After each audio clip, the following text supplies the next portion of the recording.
Olá família, sejam muito bem-vindos ao Family Cast, o podcast oficial da Family Church Brasil. Me chamo Christopher Boaron, serei o seu apresentador nesse incrível dia maravilhoso. Acabamos de sair aqui de uma quarta de guerra. Meu Deus do céu, foi incrível. E estou com um convidado muito especial aqui. Quero que vocês conheçam ele, conheçam a história dele.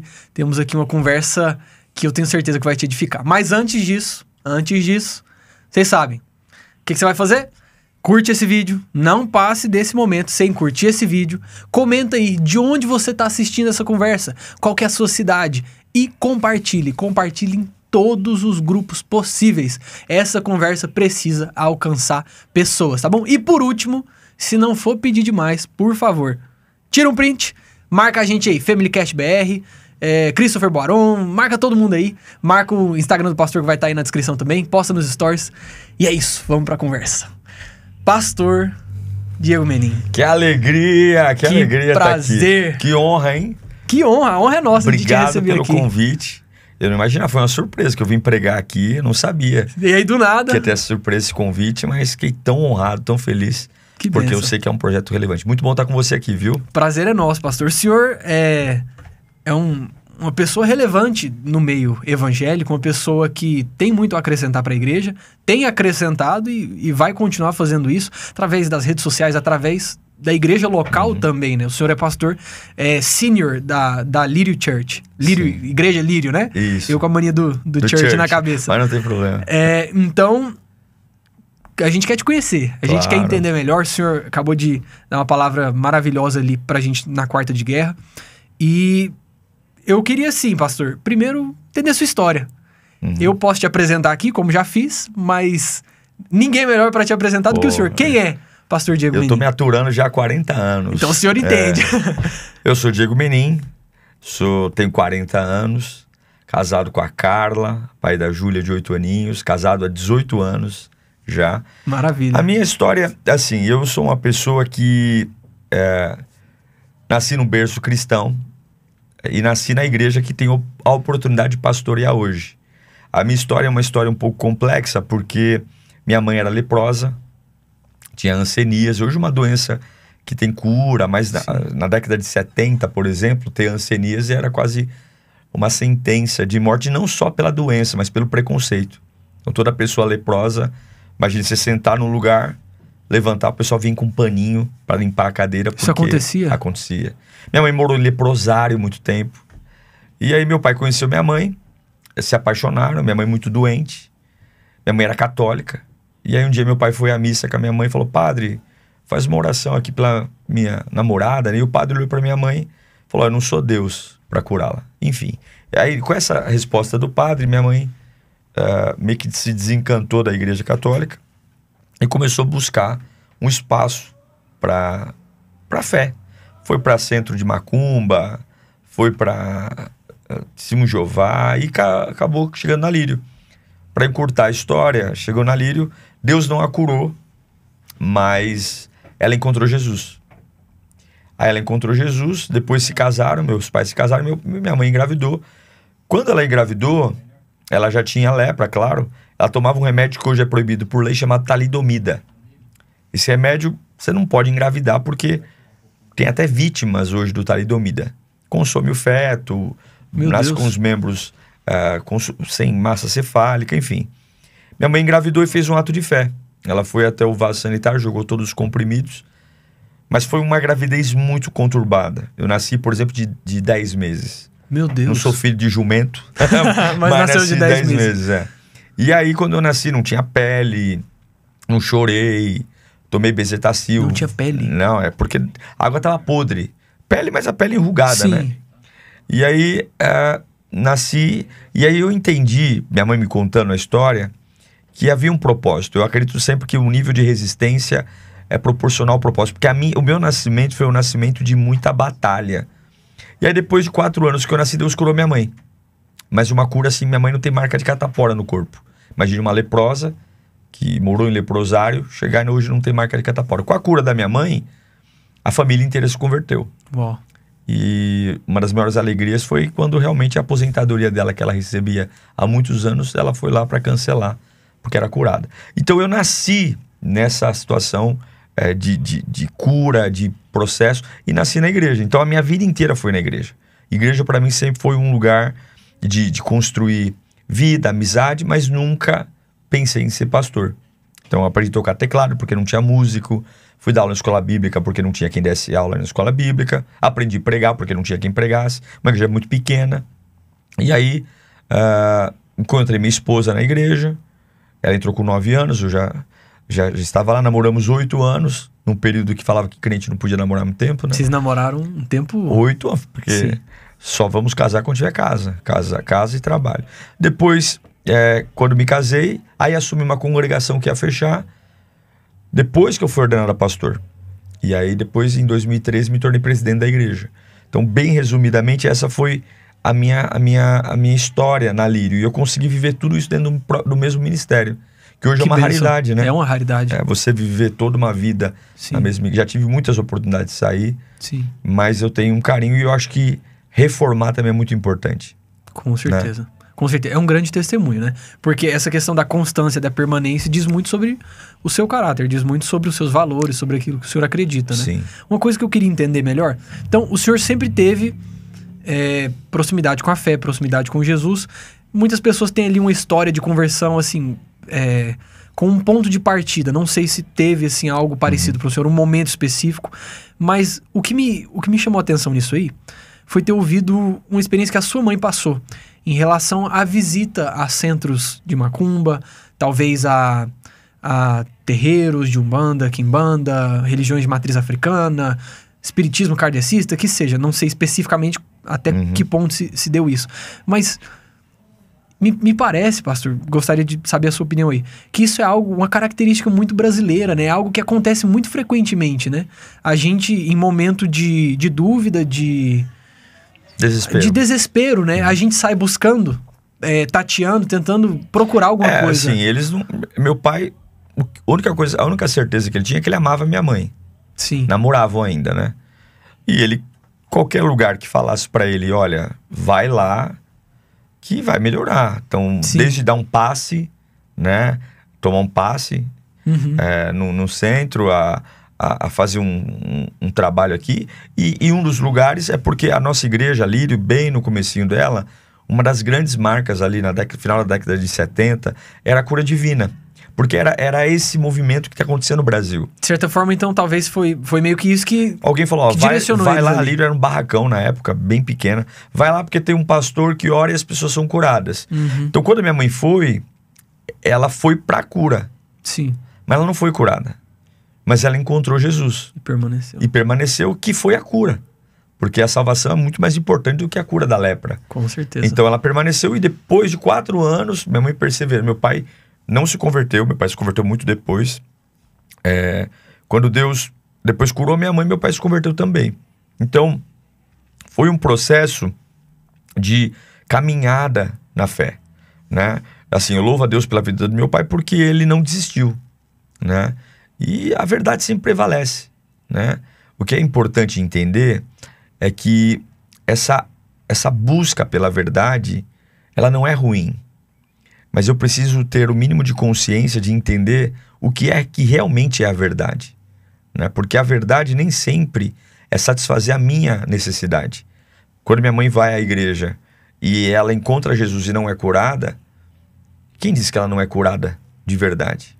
Aquele encontro com Jesus preencheu o ser. E nunca mais ela saiu. Então isso aconteceu em 79, eu nasci em 83, quer dizer, aconteceu em 80, eu nasci em 83, e ela nunca mais saiu. Né? Minha mãe muito guerreira e até hoje está lá comigo servindo. A minha mãe é nova, hoje tem 63 anos, meu pai 63 também, e estão trabalhando. Então essa busca ela é importante. Então você que está aí talvez me assistindo, né? Já me dirigindo aos nossos ouvintes aqui, pastor é assim, Fica à vontade. Né? Pastor qualquer coisa quer pregar. Exato, fica à vontade. Assim. Então, aqui assim, também é púlpito. Coloque não é problema você ter uma agonia de buscar algo, mas coloque um foco de que a verdade predomine. E a verdade é Cristo, não tem outra. É verdade. E toda essa decisão do meu pai e da minha mãe resultou no meu ministério. Né? Meu ministério, eu sou formado em economia, sou formado em contabilidade, sou formado em controladoria, porque nosso ministério, nossa igreja eu nunca vi pastores vivendo da obra de um jeito que pudesse sustentar suas famílias. A Glírio sempre foi uma igreja muito periférica, muito simples. Então assim, eu sempre fui um cara que eu vou me dedicar à igreja no meu tempo livre e vou trabalhar fora. Tanto que eu só consegui romper profissionalmente da empresa quando eu já era presidente do ministério. Até então eu sempre trabalhei fora. Então foi fora. Um bom tempo, né? Bom tempo. Né? Porque furar essa bolha era muito difícil, não só financeiramente, porque a gente não olha para a igreja como mercado, mas a gente entende que precisa comer, precisa ter o mínimo necessário, e também pela minha cabeça, porque na minha cabeça, pela minha escola Lírio, eu ia ter muita dificuldade, mas eu vejo que cada pecinha do dia, do meu dia a dia, das minhas passagens na igreja, desde o testemunho da minha mãe e do meu pai até hoje, contribuiu para chegar onde eu tô. Não existe nenhuma fase que seja uma fase improdutiva. Nenhuma. Todas elas, como diz Paulo, todas elas cooperaram. A gente fica muito assim, eu tive um ano perdido, eu tive um ano jogado no lixo, né? Não existe ano perdido.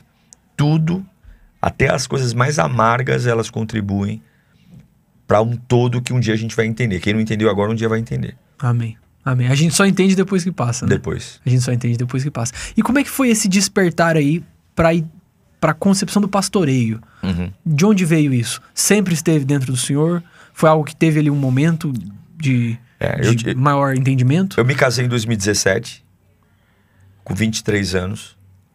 Eu tive uma crise, porque eu li a passagem da multiplicação de pães e peixes. E eu sempre fui um cara muito crítico, não com os outros, mas assim, de fazer analogias entre a Bíblia e a situação. Então eu falei, Jesus levou uma multidão para o deserto. Nossa igreja sede enfrentava um processo de esvaziamento, a igreja muito vazia. E eu falava, meu Deus, como que a igreja está vazia? A gente tem cadeira, a gente tem ar, a gente tem música, a gente tem som. Se Jesus lotou um deserto, o que tem no deserto? Tem nada. Mas tem Jesus, então tá lotado. Então se a gente tá com a igreja vazia, algum problema tem. E tá tudo bem você ter um processo de igreja vazia. O problema é que quando a gente confrontava isso, vinha uma resposta, por exemplo, tá vazio porque é janeiro, tá vazio porque é fevereiro, tá vazio porque choveu, tá vazio porque o pessoal tá na faculdade. Aí quando não é época de faculdade, tá vazio porque é férias, foi todo mundo viajar. E nunca é a gente. Sempre tinha uma desculpa. Porque você só consegue transformar aquilo que você é culpado. Sim. Só que minha mãe sempre me ensinou uma coisa, olha, a tua verdade nem sempre é a verdade. Então eu sempre fui muito submisso aos meus pastores. Podia não concordar, mas eu nunca fui submisso. Então o que eu fiz para não pecar? Eu saí. Eu fiquei 7 meses fora da Lírio, pensando o seguinte, eu vou encontrar uma igreja grande, eu vou de domingo para a igreja com a minha esposa, ganho bem, tenho um bom trabalho, vou pro céu e tá tudo bem. Fiquei 6 meses assim, pilulitando de um lado pro outro, só que não me achava. Ia nas igrejas mais tops de São Paulo, ia lá, culto maravilhoso, mas não é aqui. Aí eu fiquei sabendo que uma congregação nossa de 16 anos ia fechar, tinha 8 pessoas, a líder ia morar no interior, e Deus falou comigo, liga pro pastor presidente e pede essa congregação. Daí vem a importância de você sair pela porta da frente. Se eu tivesse saído brigado, xingando, falando mal, detonando, jamais essa oportunidade ia ter, e jamais eu estaria aqui falando como pastor da Lírio hoje. É verdade. Então a gente tem que tomar muito cuidado, é muito importante saber sair dos lugares. Por mais pistola que você esteja, tem que saber sair. Aí como eu tinha saído de boa, liguei pro pastor, falei, pastor, olha, eu fiquei sabendo que a congregação de Jair Carvalho vai fechar, eu queria ter uma oportunidade e tal. Como o pastor achou que talvez não ia dar certo, eu ia ficar 3 meses, ele queria que eu voltasse para a sede, acho que ele falou, deixa o garotinho ir lá, eu tinha 23 anos, ia lá pastorear, vai dar 3 meses de aluguel, fecha, e ele vem para cá, e eu ganhei o menino de volta, e aí passou essa fase dele de ficar reclamando das coisas. E aí eu fui com a minha esposa, só que eu pedi autonomia, assim, liberdade para criar. A gente não tinha nada, 3 tipos de cor de cadeira, o som era uma caixa de abelha, eu falava, se eu passar aqui na frente, eu não entro. Meu Deus. Era horrível. Banheiro do lado do púlpito, tinha um demônio na descarga. Você puxava a descarga, um demônio gemia, e quando eu enchia a descarga, outro demônio falava. Era o inferno. E ruim. Pensa num lugar feio. Cheio de cortina, amarelo. Pavoroso. Tem no meu Instagram, tem um videozinho lá, mostrando, pode entrar lá no meu Instagram, no Instagram da Lírio. A gente vai procurar e pôr na descrição aqui. Isso. E aí eu fui, só que eu falei, o nosso recurso são pessoas. Aí eu li Lucas 10, nasceu uma visão que pra gente é muito familiar, a visão B-Power, onde a gente entende que o o estilo de vida de um homem baseado no poder de Deus muda tudo. E aí começamos a trabalhar. Aí em 6 meses a gente mudou de prédio. Em 1 ano a gente já estava com uma igreja que eu peguei em 8 com 150, 200. E aí foi indo. E aí depois que tudo isso aconteceu, me ordenaram a presbítero. Me ordenaram a pastor, porque até então eu era o Dieguinho do teclado. Né? Tem o Frankzinho do teclado, Frank Aguiar, eu era o Dieguinho dos teclados. Aí as coisas foram acontecendo porque eu não precisava do título, eu só queria ajudar. E aí, em 2013, a nossa igreja, porque o fundador já é falecido, tem regime democrático. A cada 4 anos os membros votam de forma direta. E aí, em 2013, eu ganhei para presidente da igreja sem nunca ter entrado na diretoria. Uau! Com 27 anos. E aí bem novo. Foi um reboliço, né? Então, assim, tudo na minha... Reboliço na sua vida? Em tudo. Porque muitos pastores não aceitaram, porque era muito novo. Sim. Mas era a regra do jogo. O ministério como um todo já tinha quantos anos? A Lírio é de 79, 45. Tem hoje, né? É mesmo. Na época devia ter uns 36, 37. Então tinham pessoas ali que talvez estavam desde o início, desde a fundação, né? Então, não. Não? Não, eu sou pastor... Eu sou o único pastor literalmente nascido... Quando eu digo nascido, assim, minha mãe me ganhou... Na Lírio. Sendo Lírio, eu sou o único. Olha Talvez só. isso trouxe um pouco mais de respeitabilidade. De credibilidade, né? Mas sou o pastor mais novo. Entendi. Até hoje sou mais novo. Até hoje? Sou mais novo. Até interessante. Hoje. Como que é pastorear uma pessoa com o dobro da sua idade, o triplo da sua idade? Tem pastores que eu pastorei hoje que eles brigavam comigo quando era que eu jogar a bolinha de jogar futebol no quintal da igreja. E hoje eu sou líder deles. Assim, olha, a respeitabilidade só tem uma coisa. Ninguém respeita ideia. Ninguém respeita fala bonita. Só tem uma coisa que faz você ter respeito: fruto. Então eu aprendi, eu demorei para aprender isso. Porque eu tinha, tudo que eu vivo hoje, eu já sabia. Mas se eu conto para você e não tenho algo para mostrar, eu fico até nervoso, porque, cara, como é que você não tá entendendo? O cara não quer, porque você fala, você tem uma boa ideia, mas ideia boa todo mundo tem. São só palavras. Então eu percebi que você tem que fechar a boquinha, trabalhar e produzir aquilo que você tem. Quando você tem fruto, o fruto é irretocável, inegociável e indiscutível. Hoje, por exemplo, todos os pastores me chamam de senhor. Eu nunca pedi. Até estranho algumas vezes. O senhor, pessoas... Mas por que me chamam? Por quê? Porque eu tenho que mostrar. Né? Então, eu passei por muitos embates pela inexperiência ao longo do tempo, mas hoje a igreja é uma igreja bem consolidada. A nossa igreja tem crescido nas igrejas que tem. Muitos saíram, liberamos alguns. E hoje ela cresce. Então, aí depois, em 2013, quando eu ganhei a presidência, aí eu rompi profissionalmente, fui integralmente para a igreja, fui ser pastor integral, mas tudo fluiu. Mas eu nunca fui um cara obstinado. Falar assim, a minha missão de vida é ser pastor. Não, a minha missão de vida sempre foi, o que eu posso fazer para ajudar a igreja? Por isso que eu aprendi a tocar teclado, por isso que eu aprendi a pregar, por isso que eu aprendi a dar aula na escola bíblica. Então, assim, eu valorizo muito o servir, o voluntário, servir, porque eu sempre fui isso. Eu sempre fiz o que precisou, até hoje. Minha esposa cuida do kids, a gente tem esse DNA. Você precisa fazer qualquer coisa que, além da questão pastoral, não sou um cara de gabinete, porque a minha escola não foi essa. Minha escola não foi nada contra, mas fiz teologia depois, mas não foi salinha de aula. Foi realmente mão na massa. Entender que se a gente sempre se põe na brecha, Deus os promove. Se você fala assim, qual foi a grande sacada para você ser um pastor? Nenhuma, eu só estava onde precisavam de mim. Bom, e as coisas aconteceram. Que bênção, pastor, que bênção. Foi toda uma jornada, né? Toda uma caminhada. Hoje vocês são uma igreja referência, não só no estado de vocês, mas no Brasil, né? E o senhor também tem trabalhado aí no digital, através do seu perfil, através das suas redes. Mas antes de entrar nisso, eu queria só entender um pouquinho mais dessa questão ainda do pastoreio. Pastoreio é uma coisa que me interessa muito, não digo pessoalmente, mas é um assunto que me chama muita atenção. Mas tu tem chamada pastoral, não tem não? Isso aí o tempo dirá. Quem sabe, não sei. Eu tô aberto ao que Deus eu acho que tem. Me direcionar. Veremos. Mas tô aberto. Assim como o senhor, eu quero servir. Eu amo servir. Sou apaixonado em igreja. Qualquer coisa. qualquer área. É igrejeiro. Eu sou igrejeiro. E sou apaixonado em igreja, em gente, eu gosto. Qualquer coisa, não tem nem como explicar, mas é tudo, gosto. Então, aonde for pra servir, eu sirvo e tamo lá. Mas essa questão do pastoreio, ela me atrai muito, a concepção do pastor, a ideia, a simbologia por trás disso.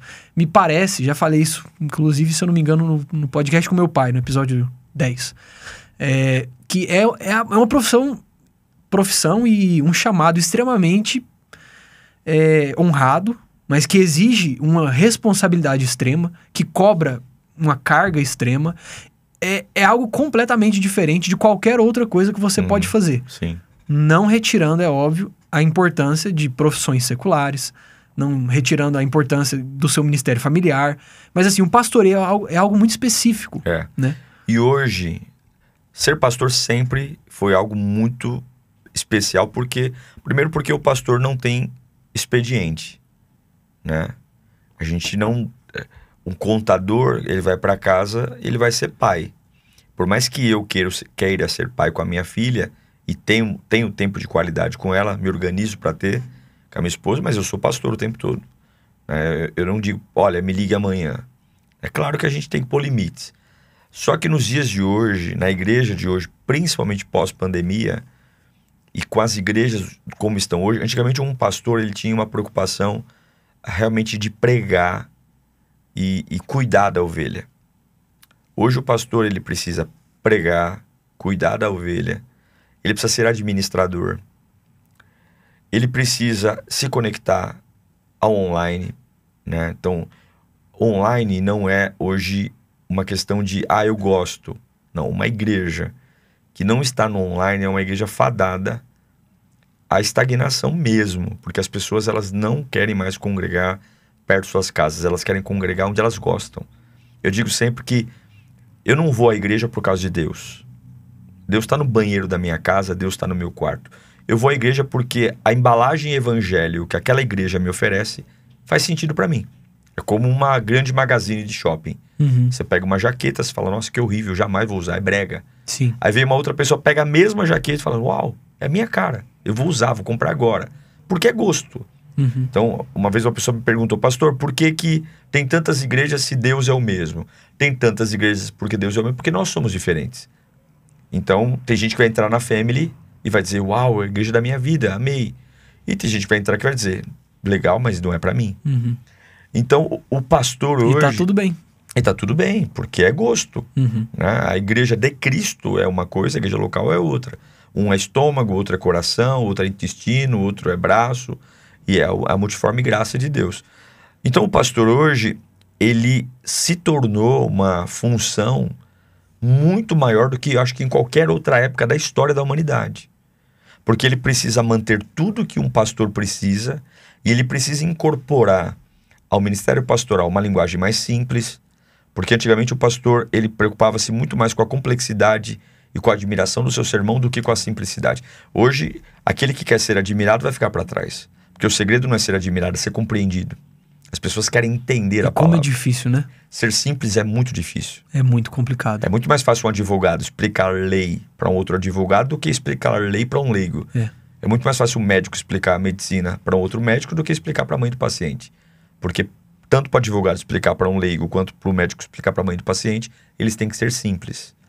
Só a linguagem simples. Então hoje o pastor precisa ser simples, ele precisa estar presente, ele precisa conhecer de finanças, ele precisa conhecer de marketing, ele precisa conhecer, ele precisa construir uma gestão de liderança com o seu time. Então a igreja, ela virou uma empresa. E quando eu digo empresa, não digo no sentido financeiro da coisa. Não de lucro. Mas de gestão, lucro, né? Porque o nosso produto é o evangelho, o nosso lucro é salvação. Então sim. A salvação da igreja, é o lucro. Uma igreja, qual é o lucro da igreja? Eu meço o lucro da igreja por quantidade de visitante, quantidade de batismo, quantidade de conversão. O produto igreja é conversão, mudança de vida. É verdade. Né? E as pessoas estão cada dia mais exigentes. Antigamente a pessoa se contentava com uma portinha. Quando minha mãe foi para a igreja, tudo que, lá em 1970, 80, tudo que a igreja tinha para oferecer era um barracão. Hoje você tem que ter kids, você tem que ter estacionamento, você tem que ter cafeteria, você tem que ter um bom áudio, você tem que ter... E não adianta você dizer, mas eu não aceito. Ninguém vai na tua igreja então. Então eu estou falando tudo isso para dizer que a função pastoral hoje, Ela é muito plural. Sim. Eu acho que talvez seja uma das profissões mais plurais que existem. E tem que lidar com gente. Que é a origem, que é o que faz. Uhum. Nessa questão aí, pastor, só algo que eu acho interessante. Que muitas pessoas dizem, não, mas só Jesus basta e eu tenho Jesus na minha igreja e isso tem que ser tudo bem e é isso e tá. Tudo bem, ok. Só que nessa outra igreja que tem estruturas materiais, também tem Jesus. Sim. Então, assim, uma coisa não exclui a outra. Não. Não é como se ter toda essa logística, essa administração, essa gestão, um preparo, um senso de excelência, né? Com a estrutura mesmo. E isso não tira o fato de que Jesus também está aqui. Jesus está aqui. E aí, se Jesus está nas duas, a pessoa vai escolher pelo gosto, né? Já que ele está tanto nas duas igrejas, como em todos os outros lugares, é onipresente. Então, sobra o gosto. Existem pesquisas americanas, inclusive, que vocês devem ter ouvido falar disso, é um cara bem antenado, mas fica aqui para os ouvintes de registro. Eles pesquisaram, pegaram as grandes megachurches dos Estados Unidos e pesquisaram quais são os fatores de crescimento delas. Os 4 primeiros fatores em comum de crescimento não tem nada a ver com vida espiritual. É mesmo? Só o 5º que era espiritual, que era a pregação do evangelho. Primeiro fator, disparado, estrutura de kids. Não estou falando de qualidade de aula, estou falando de estrutura. Sala, brinquedoteca, espaço. Segundo fator, estacionamento. Terceiro fator, climatização. Quarto fator, som. Quinto fator, pregação do pastor. Aí depois vem louvor e tal. Então os 4 primeiros fatores têm a ver com estrutura, infraestrutura. Porque as pessoas, elas buscam isso. Aí você fala, tá errado? Não. Quando a rainha de Sabá foi visitar Salomão, ela viu a roupa dos empregados, ela viu os talheres da mesa, ela viu a beleza. Sem que Salomão pregasse para ela, ela disse, louvado seja o Deus de Salomão. A excelência pregou para a rainha de Sabá. Então, se a gente vai a um shopping, tem excelência. Se a gente vai a um parque, tem excelência. Por que a igreja não pode ter? E eu não estou falando de riqueza, não. Porque as pessoas confundem miséria com pobreza. Eu posso ser extremamente pobre e extremamente excelente. E posso ser muito rico e ser um baita do miserável. Então, algumas pessoas me dizem, pastor, é fácil você falar porque você tem uma igreja grande. Não. A gente tem excelência desde quando eu assumi. A gente foi arrumando e as pessoas sabem, porque a nobreza do lugar não está na cor da parede, está na pessoa. Deus fala para Josué, onde você pôr a planta do pé é teu. Uhum. Então, eu posso morar numa casa muito simples e ser extremamente nobre. Eu posso ter uma igreja pequenininha e ser nobre, né? Então, essa nobreza, ela fala muito da gente. Só que é algo que é inevitável. As pessoas hoje, elas vão escolher sempre mais as igrejas maiores, né? Pela estrutura. Agora, isso é uma tristeza para as igrejas menores? Não, é correr atrás. Ter referência e fazer o melhor com o que pode. E assim, pensando em termos de nós como igreja, né? É algo bom de se buscar, né? Sim. Todas essas primeiras 4 questões. O kids, estacionamento, climatização e o som. Aí quinto, que já é mais óbvio, né? A palavra. Isso aí tá na cabeça de todas as igrejas. Sim. Mas esses primeiros 4, talvez ouvindo isso, algum pastor, algum líder, algum cristão, pense, olha, nossa, mas que terrível, que materialismo. Nossa, fruto do sistema capitalista, tá transformando a igreja em mercado. Que esses 4 itens não é a igreja que colocou como... Não, é a população, é a cidade. É o que as pessoas querem ver. Então, exatamente, pensando nisso, é uma realidade inegável. Não tem como você fugir disso. Não. É isso que estão buscando. Eu sei que na 5ª coisa eu tenho a mensagem do evangelho sendo pregada. Eu sei que o que eu tenho para entregar é bom. Então eu tenho uma obrigação moral de fazer o possível para que a maior quantidade de pessoas ouça essa mensagem. Sim. Então, é algo positivo. Eu devo buscar, na medida do possível, trazer para dentro, para perto, a maior quantidade de pessoas que eu puder. Mas eu acho que tudo se conecta. Por exemplo, vamos falar de kids. Os voluntários estão no kids. Vamos falar de estacionamento. Não é só um espaço para pôr carro. eu já começo a pregar no estacionamento. Eu posso abrir um carro, eu posso surpreender, porque toda pessoa que vai à igreja, independentemente da estrutura, ela já tem uma expectativa. Ela sabe que vão orar, ela sabe que vão cantar, ela sabe que vão pedir oferta e ela sabe que vai ter pregação. Por mais que você faça isso muito bem feito, ela já tem uma expectativa que você vai fazer isso. O servir é sempre o pulo do gato, o servir sempre é o fator surpresa. E quando esse culto é feito, esse servir é feito fora da plataforma. Porque as pessoas sempre acham que é a plataforma que vem tudo. O som é importante, porque um bom som ajuda na pregação do evangelho, né? A gente fala muito do drama da voz. Você pregar com... Eu estou falando com você aqui, eu tenho no meu mapa mental, eu tenho uma ideia muito clara do que eu estou te falando. Você está tendo que decodificar minhas palavras, interpretar o meu rosto e montar um outro mapa mental na sua cabeça. Que se eu for muito bom na minha fala, você vai chegar a uns 60% do que realmente eu estou pensando em falar para você. Nós tivemos um podcast aqui, pastor Fernando, não lembro exatamente qual foi o episódio. Ele disse uma frase assim, perfeita. Foi inteiro o podcast sobre comunicação. Quase 2 horas falando disso. E ele diz, comunicação não é o que eu falo, é o que o outro escuta. Isso. E aí entra também o 5º ponto, né? Que é da pregação. Sim. Do pastor. Uma eloquência, uma capacidade de explicar, fazer com que as pessoas entendam. Né? Porque a pandemia revolucionou tudo. Então, por isso que eu estou dizendo, tudo está conectado. Porque hoje nós temos pessoas que elas se tornam crentes, mas antes de serem crentes, elas são clientes. Então, antigamente a pessoa ela ia à igreja muito por conta da dor. Nós temos sim muitas pessoas que vão à igreja por conta das suas dores.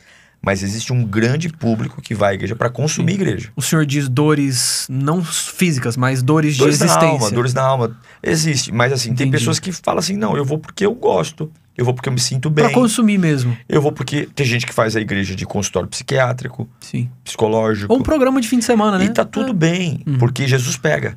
Não, tá tudo bem ela fazer isso, né? Isso. É assim, não, tá tudo bem nós deixarmos que elas venham, né? Venha como está, Sim, mas exato, a palavra pega. Isso. Agora, não é errado essa pessoa vir assim, o errado é ela permanecer assim. Sim. Mas a estrutura é importante. Agora, a pandemia modificou o jeito de falar. Eu mudei meu jeito de pregar. Né? Eu mudei meu jeito de construir sermão. Né? Por quê? Porque as pessoas hoje não têm paciência. As pessoas hoje elas querem que o rolo desenrole muito rápido. E não tem como brigar contra o sistema. Sim.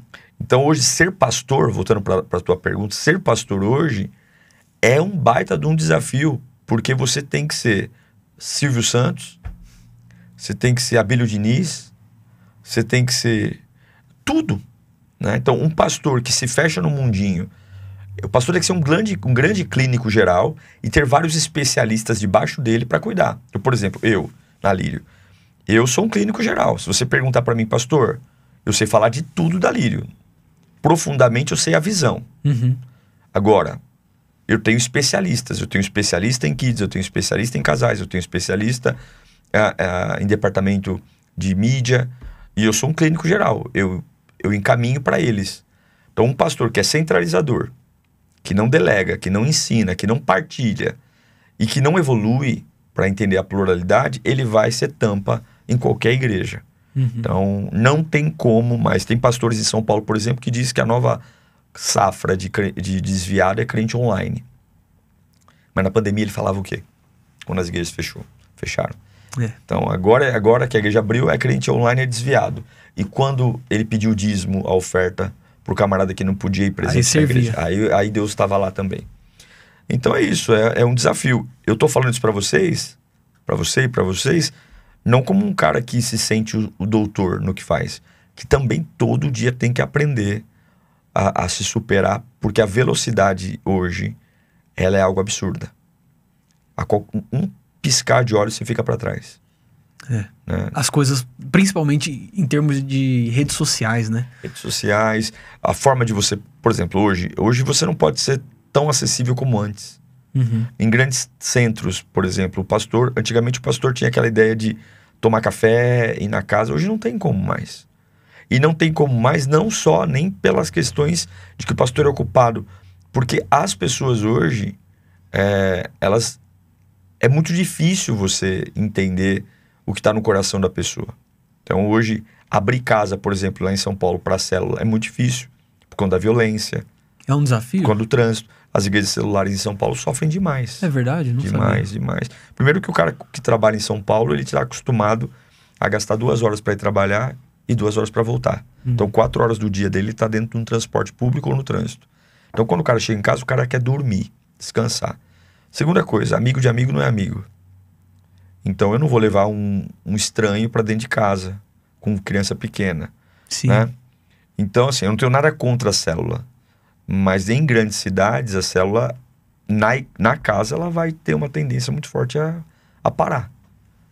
Interessante, não sabia dessa realidade que vocês porque vivem. eu, por exemplo, eu não abro minha casa. Minha casa é o meu recôndito, minha casa é o lugar onde eu me abrigo, onde então assim, quer fazer, a gente faz na igreja, a gente faz no shopping, a gente faz no parque. Meu pai diz a mesma coisa. Mas em casa não, porque o que eu não quero pra mim, eu não quero pros meus membros. Eu não quero Ah, pastor, vamos orar por libertação. O cara cai endemoniado no sofá de casa. No outro dia eu tô naquele sofá aqui, cai um cara endemoniado, brincando com a minha filha de 8 anos. Eu não quero isso pra minha filha, não quero que minha filha veja. Minha casa é meu esconderijo. Sim.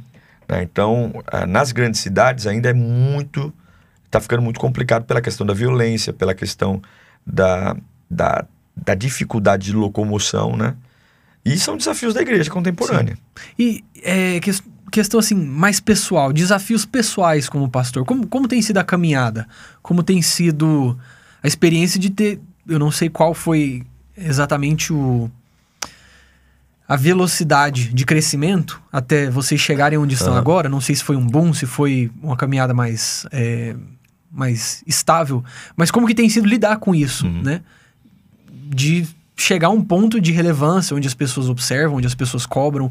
Há uma grande responsabilidade, vocês estão ali, vocês englobam muita coisa, né? Eu penso assim, a gente cresce primeiro no escuro, Deus nos planta. E no escuro a gente cresce, mas ninguém vê. É verdade. Então o pessoal fala, pastor, nossa, de onde você surgiu, né? Nossa, o pastor Diego apareceu. Não, eu tô trabalhando há 15 anos. Há 15 anos que eu faço isso, que eu assumi em 2008. A gente já tem muito mais tempo na presidência, enfim. Então, há muito tempo que eu faço isso.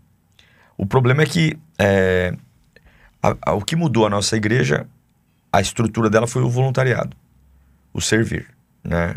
Lírio sempre foi uma igreja de muita premiação de título. Então, o cara trabalha bem, você dá um título para ele. Trabalha bem, você dá um título para ele. Chega uma hora que você não tem mais o que dar e o cara não tem estímulo.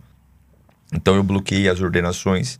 Ficamos um bom período sem ordenar ninguém no ministério, para mostrar que a honra não está naquilo que eu recebo depois de fazer, mas a honra está no fazer.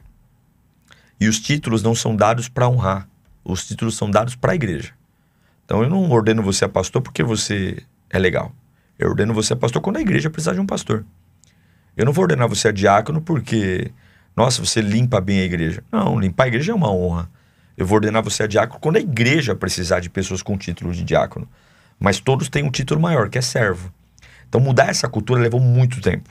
Muito tempo, muito trabalho, muita gente se revoltou, foi embora. Porque, primeiro que o servir trabalha com a meritocracia. Então, não é o tempo de igreja, mas é quem sou hoje. O título, se você é obreiro, diácono, presbítero, você não precisa fazer mais nada, você é. Agora o servo, você tem que servir todo dia. Senão você deixa de ser servo. É um estado atual, né? O título, não importa a sua performance, você tem. O servir não, o servir depende que eu faça sempre. Sim, e vocês fizeram isso de forma intencional, aberta, eu digo assim. Eu assumi a presidência da igreja em 2013, e aí eu trouxe a visão, primeiro para minha realidade, para fazer dar certo. Uma vez dando certo, eu comecei a levar para as filiais. Teve muita resistência, a gente foi embora, achou que era modismo. Nosso voluntariado não é um voluntariado igual da Videira, por exemplo, não é um voluntariado igual da Hilson, é diferente. Né? O termo voluntariado ficou muito comum, mas assim, a nossa estrutura é muito diferente. Não é melhor nem pior, é diferente. Cada um tem sua... A gente trabalha com o princípio dos 4 Cs. Caráter, caráter, competência, combinação e comprometimento. Então o cara estuda 6 meses, depois de 6 meses ele passa por uma entrevista onde ele é sabatinado nos 4 Cs. Então a gente pergunta tudo sobre caráter. Se ele vai mentir ou não é problema dele, mas a gente pergunta tudo. Caráter, a competência, ele tem várias áreas que ele pode servir e a gente vê a área que ele escolheu, por que ele quer servir naquela área. e ver se ele tem competência para aquilo. A combinação que é sobre a igreja. Ele combina com a igreja. A gente pergunta, você está aqui por causa de quê? O que você não gosta aqui? Nessas perguntas a gente pega, porque eu quero um servo leal. E o comprometimento, o quanto que ele está disposto a entregar. Se ele passa nessa entrevista, ele vai servir numa área que ele não escolheu. Ele vai servir 2 meses numa área que ele não escolheu, porque a gente vai testar o coração dele. Ele vai servir onde a igreja precisa. Então o cara aí quer ir pro louvor, mas eu ponho ele na cafeteria. O cara quer ir para a área bem-vindo, eu ponho ele no staff. O cara quer ir pro multimídia, eu ponho ele no kids. 2 meses. Passou 2 meses, ele vai para a área que ele de fato escolheu. Só que ele já estudou 6 meses, ele foi sabatinado, ele serviu numa área que não é a área que ele escolheu, para ele entender que ele não é um voluntário da área, ele é um voluntário da igreja, e que se a igreja passar por uma dificuldade, ele pode ajudar a igreja, mesmo que seja uma área que ele não queira. E aí ele começa a servir. Então a gente implementou isso. Isso muito interessante. Demorou muito tempo para fazer. Mas quando engrenou, a gente começou a perceber que nossa igreja nunca teve uma panela muito grande, mas a farinha nunca acabou. Deus nunca nos deu panelas grandes. Então a gente sempre teve muito pouco na mão para fazer, mas com muita paixão. Então o voluntariado mudou a essência, porque trouxe a paixão para a igreja. A igreja se tornou uma igreja admirada. Em 2019, a gente começou a viver um boom. Começou. Mas 2020 foi o estouro. Quando a igreja fechou, a gente migrou logo para o online. E a gente achou que a igreja ia sofrer, e ao contrário. A pandemia nos levou para um nível que a gente nunca imaginou. Com a igreja com a porta fechada, a gente teve recordes de entrada financeira, por exemplo, de dízimo e oferta. Durante a pandemia? Da pandemia. A igreja começou... Na pandemia, Deus nos trouxe para a superfície. Então, a Lírio, que era uma igreja conhecida no bairro, a gente sempre teve uma relevância no bairro. Né? Então, começou a ser conhecida na cidade, no estado. E aí, pós-pandemia, foi uma crescente. Né? Tanto as minhas redes... como a da igreja, porque eu faço uma tabelinha. Eu não sou influencer, né? Por mais que eu tenha um YouTube grande, umas redes grandes, mas eu tento canalizar tudo que eu faço para Lírio. Então eu acabei meio que virando uma isca no ministério particular, mas eu transfiro para a igreja. Mas se você pudesse me perguntar, pastor, qual foi o grande segredo da Lírio? 2 coisas. Primeiro, a liderança pela pregação. Eu entendi que eu tenho duas chances de falar com as minhas ovelhas na semana. Então eu remodelei meu jeito de pregar, entendendo que não é só uma pregação, é a liderança de um rebanho. E segundo, o voluntariado. Então hoje, se você falar assim, pastor, quais são as 2 marcas que as pessoas realmente falam da Lírio? A pregação, de forma de liderança, e o servir. E hoje a gente vive algo que é muito orgânico. Né? Para quem está me vendo, fala assim, pô, pastor Diego, mas eu faço o que eu faço há 15 anos. Minha rotina é a mesma. Só está aparecendo mais, só está tendo mais engajamento. Né? Mas não tem assim... não tem nada que nós tenhamos feito que foi diferente do que a gente faz desde o começo. Deus mesmo que foi tirando a gente da escuridão. Não tem receita mágica. Não tem como. É Deus no coração, constância e paixão para fazer o certo. E adiante.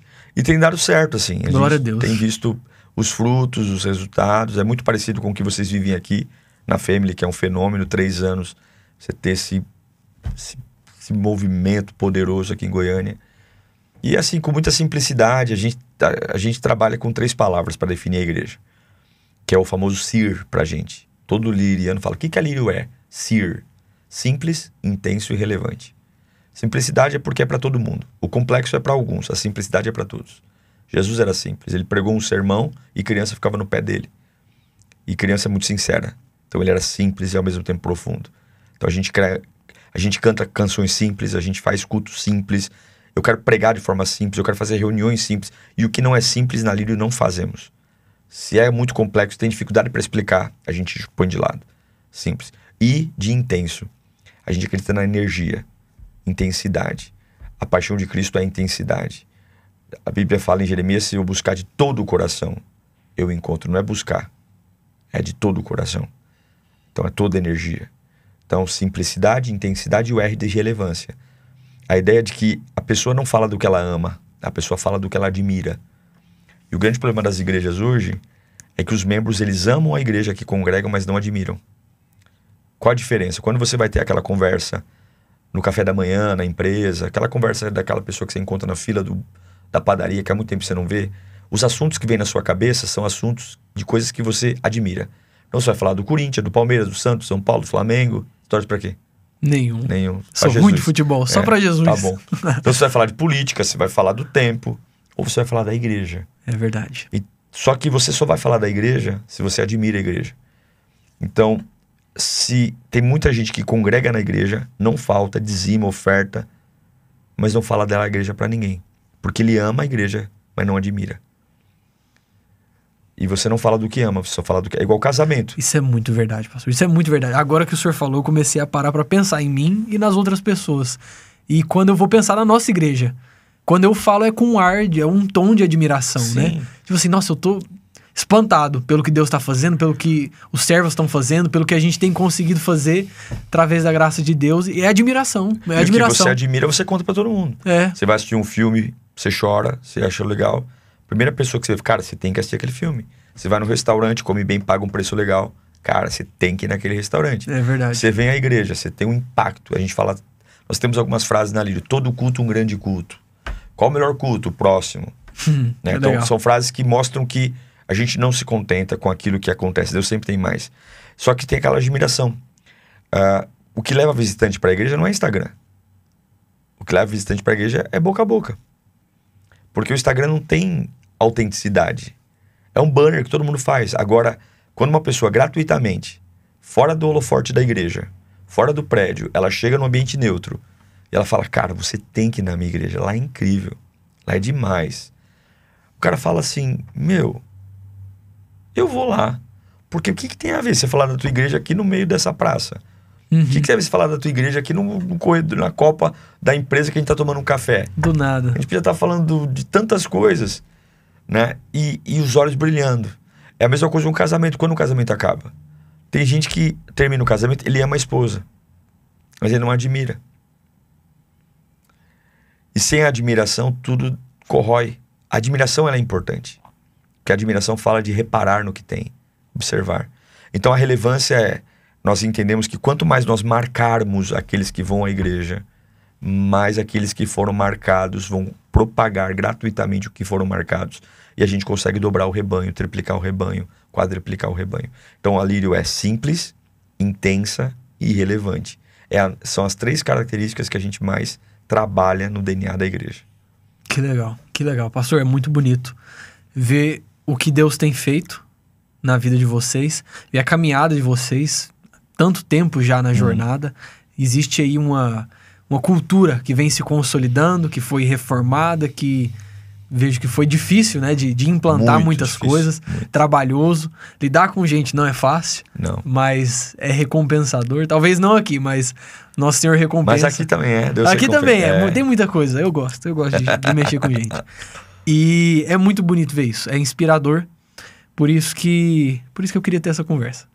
Não é... É claro, é sobre o Senhor e é sobre a obra que tem sido feita. Essas duas coisas juntas, a igreja e mais o Senhor, entender essa cultura, essa paixão pela obra, tanto na sua vida quanto na vida dos servos da Lírio. É muito bonito ver isso. É muito bom ver Deus trabalhando. E de formas diferentes, né? Sim. É muito bonito. Eu gosto. E é por isso que a gente aprende. Sim. Né? Tive a oportunidade de pregar aqui na quarta de guerra, aqui na Family. E você vê, né, a mesma fé, mas a multiforme graça de Deus, você vê coisas muito específicas. Não é? Do lugar. E isso não é melhor e nem pior. É específico. Por isso que a gente nunca deve querer copiar ninguém. Você deve ter ferramentas, você deve se inspirar. Mas é muito bonito quando você chega aqui e você fala, cara, isso aqui só tem aqui. É algo deles, né? A Family, o que a gente viu aqui, a forma que os voluntários servem, a gente vê algo muito específico. Como você vai na Lírio, você vai perceber também. Sim. Deus não tem filhos prediletos. Deus tem filhos que o preferem mais. Mas ele não tem filhos prediletos. Então, quando a gente para de dar desculpa aqui, voltando só para quando eu saí da Lírio, porque o que me revoltava era que meus líderes, ao invés de dizer, vamos assumir a nossa parte, não, a gente coloca a desculpa. A desculpa ela é um grande problema. Porque se você é a vítima, você precisa que alguém te salve. Se você é o vilão, você já tem tudo na mão para mudar a história. Então nós temos que ser o vilão da nossa história. A gente precisa ser o vilão. Cara, eu sou o vilão da igreja que não cresce. A culpa é minha. Eu sou o vilão porque o meu ministério está estagnado. Eu sou o vilão porque eu faço vídeos na internet e não avança. Eu sou o vilão. Eu não posso... Porque se eu for a vítima, e se a pessoa que eu espero que venha me salvar não vem? E se essa pessoa que eu peço que venha me socorrer ou me ensinar não venha? E eu passe a minha vida inteira esperando. Então, na dúvida, seja o vilão. Seja o cara que vai bater no pé e falar: eu causei o crime e eu vou pagar o preço para limpar minha capivara e pôr para rodar o que tem que rodar. Uau, é verdade. É, né? É verdade, é verdade. Uai, só eu posso resolver meus problemas. É lógico, só você. Deus me capacita e não tem como eu jogar isso nas costas de outras pessoas. Eu acredito muito nisso. Autorresponsabilidade, né? Sim. Olhar pra dentro de si, ver o que tá errado e consertar. Pela graça de Deus, pedir ajuda e fazer isso certo. É isso aí, meu irmão. É isso. Pastor, queria te fazer uma última pergunta que eu gosto de fazer pro pessoal que vem aqui, pra entender melhor eles, entender melhor os nossos convidados. Através dessa perguntinha bem simples, eu consigo ver mais da personalidade da pessoa, de onde ela veio, o passado, o futuro, o que ela pensa sobre a vida, sobre o evangelho, sobre tudo. Bem simples. Pastor, pro senhor... Bem simples, vai ver tudo isso. É bem simples, é bem simples. Talvez eu tô lendo demais, né? Não sei, mas eu gosto de entender isso aí. Pro senhor, o que é mais lindo no evangelho? Quando o senhor olha pro evangelho, o que te brilha os olhos? Para mim, o que é mais lindo é a leveza. Algo tão sério, algo tão profundo e ao mesmo tempo tão leve. Leve demais. Leveza não é permissividade de pecado, mas leveza é qualquer pessoa, não importa a escolaridade, não importa a família que teve, qualquer pessoa pode ter acesso. Isso para mim é muito incrível, quando a gente vive uma época onde existe tanta briga teológica. Então eu não quero saber se você é arminiano, se você é calvinista, se você crê em predestinação. Eu quero falar do que importa. Eu penso sempre o seguinte: se o cara tá na UTI e o coração dele tá parando, eu não vou fazer podologia nele. Eu não... o coração tá parando, mas ele tá com uma unha encravada. Primeiro a gente põe o cara vivo, depois se der a gente trata a unha dele. Então a leveza fala do caminho aberto, né? Jesus disse: olha, eu sou um caminho, você põe seus 2 pés aqui e vai andar. Então eu amo o evangelho. E essa leveza depende muito de nós que somos líderes. Porque algumas vezes nós não conseguimos transmitir essa leveza. A gente vem de um evangelho pesado, doído, cansativo, muito moroso. Jesus viveu um evangelho extremamente intenso, leve. A cruz foi extremamente pesada, mas ele foi leve. Ele conseguiu até perdoar na cruz. Ele salvou na cruz. Ele salvou o bandido que estava ao lado dele, o ladrão. Ele perdoou, pai, ele perdoou, eles não sabem o que fazem. E ele está ali agonizando, leve. Né? É o grande sobrenatural do evangelho. Eu tô com a minha casa arrebentada e eu tô leve. Eu tô com meu filho na UTI e eu tô leve. É a graça de Deus que faz o evangelho ser leve. Então, para mim, isso é o evangelho. Glória a Deus. Tenho nada a acrescentar. Ah, que bom. Mas isso é verdade. Obrigado, viu? Isso é verdade. Pastor, foi uma honra. Obrigado. Foi uma honra te receber. A honra foi minha, que Deus te abençoe. Muito obrigado. Você que me segue e não segue aqui o YouTube da Family e o FamilyCast, eu quero pedir a você, meu seguidor, que já se inscreva no canal, deixe o seu like e compartilhe, não só o meu episódio aqui não, mas já maratona todos os episódios anteriores. Tem muita coisa boa aí. Muita coisa boa. É isso aí, que isso, hein? Nossa, com uma propaganda dessas, o negócio vai dar bom. Que é isso? Pastor, alguma consideração final pro pessoal? Que Deus te abençoe e que a nossa conversa tenha te ajudado a entender que você não é um erro. Se Deus fez isso comigo, faz com você também. E você pode chegar lá. Amém. Glória a Deus, glória a Deus. Pastor, mais Tamo uma vez, junto, muito hein? obrigado. Vá avante. É isso aí. E, pessoal, vocês que estão aí até o final, muito obrigado também por vocês. Se vocês estão aqui, significa que vocês gostaram dessa conversa. Se ele está aqui até o final, claro, foi abençoado de alguma forma, foi edificado, se interessou pelo assunto. Então, eu gostaria que você como o pastor falou, compartilhe isso aí. Mas eu gostaria de te agradecer, tá? Muito obrigado, muito obrigado, muito obrigado. E pra me provar que você tá aqui até esse momento final, você vai comentar alguma coisa aí. Qual que era a cor da cortina? Amarela. Amarela. Comente aí, cortina amarela. Quando eu ver aí, cortina amarela, eu vou lembrar, vou saber que você ficou até o final desse episódio, tá bom? Prove isso aí pra gente. E é isso. Vejo vocês terça-feira que vem às 19 horas em mais um episódio do Family Cast. Abraço. Tchau, tchau.